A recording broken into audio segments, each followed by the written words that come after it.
So just as I thought of winding down this series on marriage, someone reached out to me and she told me she watched one of the videos and she was asking me that, okay, so what do I now do? Because marriage is so scary. You know, I see people who have been 20 years, 10 years, and then they just get divorced. And I'm wondering, like, what changed? Is it that they ignored certain signs? Is it that they just discovered something new? It's really scary. And she's a young lady, and I spent a bit of time trying to explain to her, you know, what really you need to be looking out for. And it just struck me that maybe, just maybe, there'll be more people like her. And so just to summarize everything I've said in the last few videos about marriage, I just thought to do one more and just kind of create a summary so that we will understand it. But before I go into that, have you subscribed to my channel? Why not? Please help my channel grow. If you like what you're hearing on this channel, tell someone about it. And one of the fastest ways to ensure that YouTube just does that work for you is to just subscribe to the channel, click the like button on this video, leave a comment, share the video with somebody. So thank you very much. All right, let's get into it. So the thing is this, marriage is actually a simple matter, in my opinion. The problem is that instead of treating it the way we would usually treat other issues that are important or weighty, we act counterintuitively when it comes to marriage. Let me explain. It's very simple. I liken a woman in marriage to a recruiter, and I think I said this in one of the videos. It's like you want to recruit somebody. You've built your business for the last maybe 10 years. You've built it up to a stage, it's profitable, and it's really growing. So it's grown so big that you cannot handle it alone anymore. And it's like, I need to replicate myself in somebody. I need somebody who is going to take charge of this company just like I do and help it grow, maybe even better than I do, and just help the company grow. And so you want to recruit somebody, maybe you're even expanding, so you need somebody to man, you know, another major branch of the company, and you're like, okay, I need to recruit somebody. The first thing you do is to put out an ad, of course, and the ad is going to attract all kinds of people, all kinds. Some people who just left school and this is their first gig and they're like, oh, let me just apply, let me just try my luck. Some people are very experienced, but not in your kind of business. You know, they're just all kinds of people that are going to apply. So you're going to get a wide pool of applicants. Let me give you an example of something you most likely won't. So let's say your parent came to you and you had this cousin who was very lazy. You've known this guy in the family, he's just quite lazy. He doesn't really do much. He loafs around, and your parents come to you and they're like, oh, you know, we really need to get a job for this guy. Just let him run your company for you.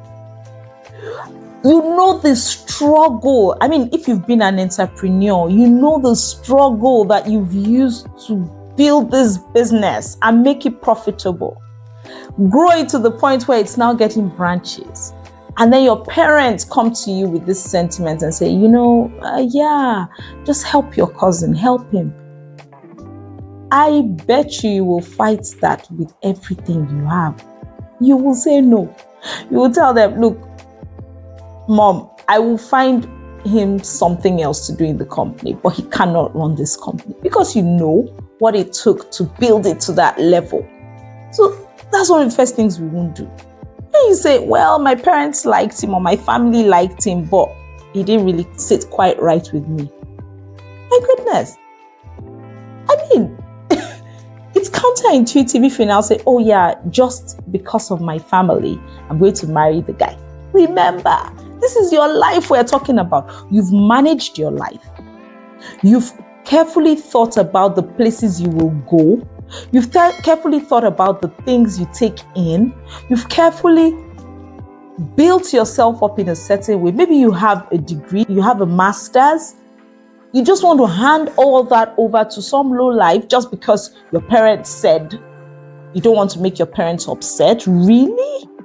We're talking about your life here.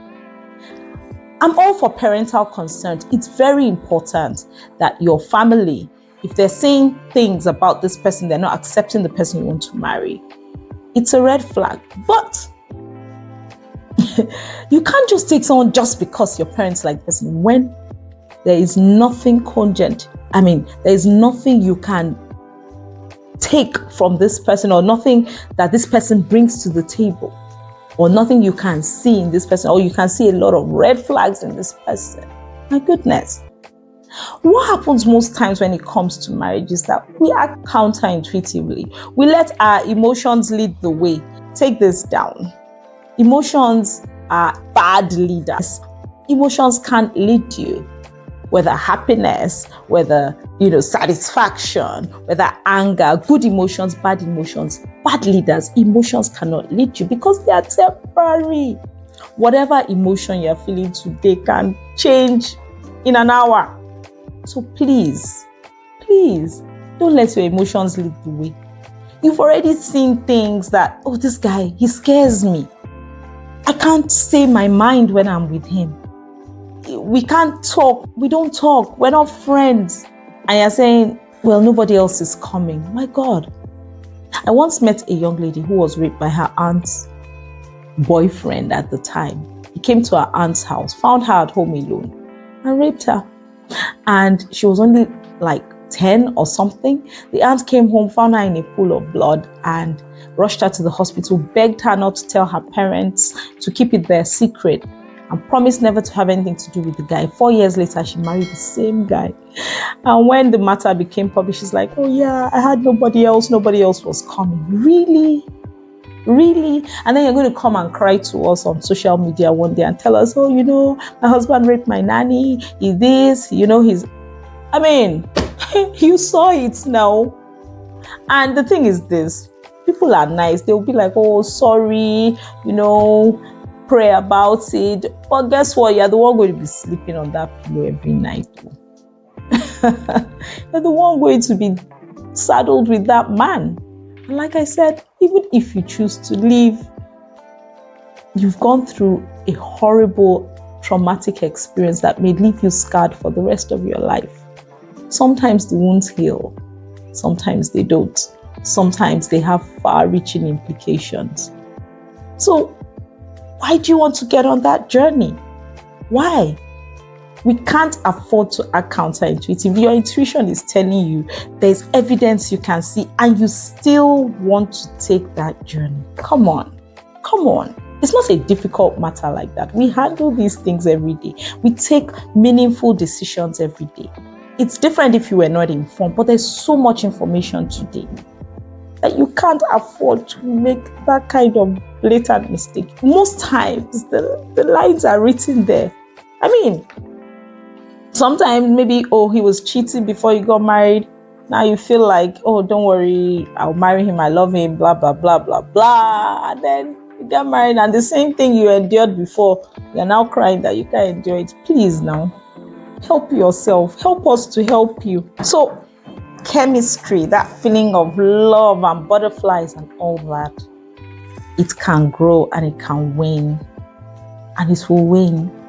When the weightier issues of life come, sometime in the course of the marriage, it will wane. The thing is, you can grow to love somebody that you respect and you admire. If the person is a good human being, you can see that this person is respectable, this person is admirable. Even if you don't feel the butterflies and the chemistry, you can grow to love that person. That's the truth. But you will definitely grow to despise somebody who you don't respect or who is not admirable. If you don't admire him, you don't respect him, even if you feel all the chemistry in the world, it will wane. That's the truth. It will wane. We're talking about looking for a good human being. Somebody who is a good human being at their core. You know that person, you'll be like, this guy is just a lovely human being. He's just a nice person. And I'm not just saying nice in terms of generous. I'm saying he's a good human being at their core. Eventually, you will develop feelings for that person. even if it wasn't there at first. Because that's really what makes the world go round. When you find out that, oh, this person is actually very nice. Would you rather be with a kind, gentle, loving, short guy, or a narcissistic, wicked, tall guy? Tall, dark, and handsome. Choose one. I'm not saying you have to marry someone who's ugly. I'm not saying you shouldn't, be attracted to the person that you want to marry. But what I'm saying is that let what is important take the lead. I mean, go back to that video where I spoke about the questions you should be asking. What are you saying yes to? Are you okay with this guy's style of leadership? Are you okay with his parenting style? These are the things that are important. Can he provide? Because at some point as a woman, your ability to provide will be hampered. Your ability to provide is going to come against your motherhood instinct. And let me explain what I mean by that. Even if you're hardworking, you're career driven and all that, there will come a point when you may have to take a break if you intend to start a family. And that changes everything. You may not be able to earn as much. I mean, what are you going to do? How are you going to take care of your kids? And at the same time, be running for work, traveling, growing in your job and your career. Those two goals will conflict each other at some point, and you'll have to take a stand. At that point, can this guy step in? Can you trust him to step in? If he has no ambition, you will always be doing that. You will always be on the edge. You will never be able to take a break because things will go awry. You will have no money. If you can't trust him to step in and still take care of you at that time, like even if he has money, he will attend to you personally, your wants and your needs. I mean, then you may need to reevaluate. And while we're at it, let me ask you to evaluate yourself as a woman. Can you marry you? That's the best way to put it. Are you the type that I don't take nonsense? I don't take nonsense. I can't. You always can't take nonsense. You're going to have to take nonsense. You can't be the one giving the nonsense you can't take. You will take nonsense. He will take nonsense. You are both going to give nonsense at some point, and you're both going to have to sit down and work through it. So can you marry you? That will be my final question on this series on marriage till we come back to it another time. So tell me, what did you learn in this video? Share your comments. Don't forget to subscribe. Until I come your way again next time. Ciao.